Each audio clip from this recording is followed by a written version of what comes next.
the Director of Marketing and Communications for the Algiers Charter Schools Association and Director of Communications for the Housing Authority of New Orleans. He was also a reporter and the managing editor of a weekly newspaper called the Tri-Paris Times. Jackson received his Bachelor of Arts in Mass Communication from Nicholls State University in 2001. Jackson has won several Louisiana Press Association awards. He was the recipient of the New York Times Scholarship and won the Best Regional Newsletter for Large Housing Agencies from 2003 to 2005. Best governmental website in the nation with the Webby Awards, and is the 2017 Best Newsletter recipient. Jackson has planned special events related to the rebirth of New Orleans post-Katrina that included special guests President Barack Obama, President George Bush, New Orleans Mayors Ray Nagin, Mitch Landrieu, Latoya Cantrell, U.S. Senators Mary Landrieu and Cedric Richmond, and HUD Secretaries Alphonse Jackson and Sean Donovan. He has published 2 children's books and is currently working on a 3rd book related to autism. He has 2 sons, Antonio and Caleb Jackson. Antonio graduated from USM in 2019 and is currently attending law school at Texas A&M. His youngest son, Caleb, is a junior computer engineering major at Nicholls State University. He has a 9-year-old daughter who is a fluent French speaker. He is married to Tanya Jackson and is active working in both prison ministry and homeless mission. So without further ado, welcome David Jackson.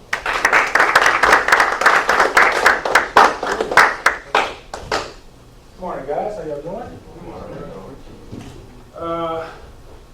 Good to be back at campus. First thing I realized is that how blessed you guys are. This was not available when I was a student. You get used to being the only, right? When you get to your 300 level classes, you're the only black guy. 400 level classes, your senior year, you're the only. And to have this organization is just amazing to me because this did not exist. Farron was a young pup when I was a senior. I think you were a freshman when I was a senior at Nicholls. So he started this whole thing. So this is a resource that I didn't have. Now, how many of y'all have parents who went to college? Raise your hand. Okay, so a little more than half. Okay, and how many of you are first-time members of your family that's going to college? Okay, all right. So, what do y'all think is like the biggest obstacle to your success here over at Nicholls State University? Yes. Have it not seen it done. Not seen it done, that's a good answer. Yes. Work ethic. Like, That's a very good answer. schooling and work ethic. You know, Yes, good answer, yes. Information. There's a lot of things that we aren't told, a lot of things that we still learn. For example, the program we have here with a lot of university staff is a National Society of Black Engineers. It's something I just learned about, which is something I would love to have here. Just information. Coming to this. Also, work ethics. Basically, since we come back to us, like, we come here, it's like that was previous.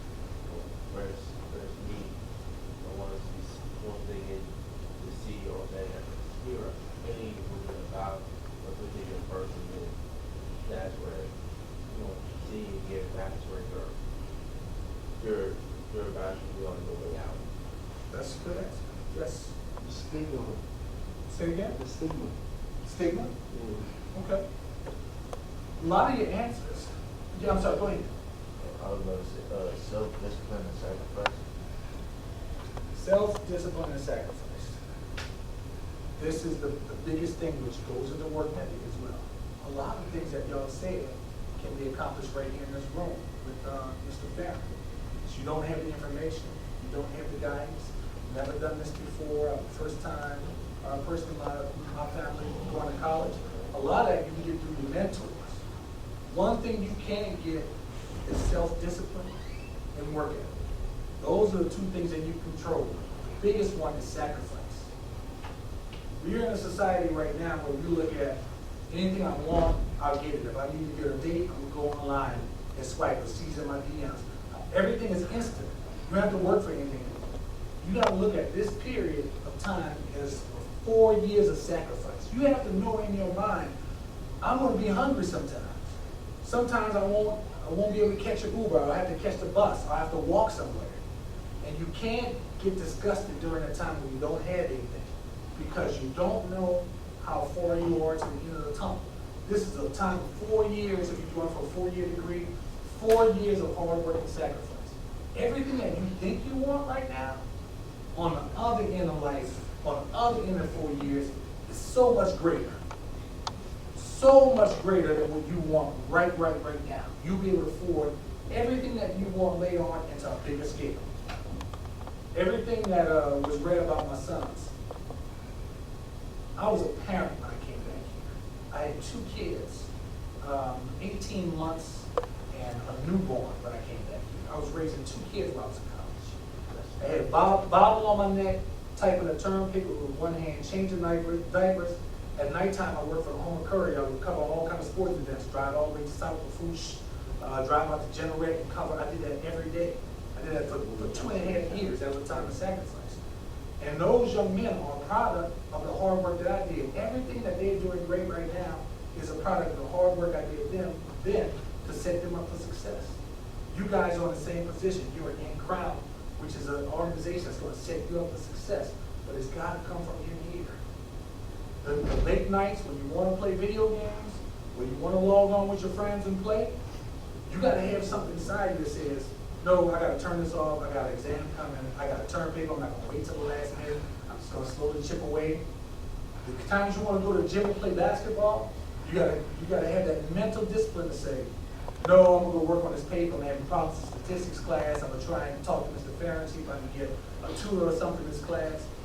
A lot of this is going to be inside. And you guys have the tools with this organization to go to a mentor and say, hey, my professor doesn't want me to take this class at this time, but I need to take it on time to graduate. We have guys that can go to the bursar's office, go to financial aid office, and vouch for you and say, this is the process, okay?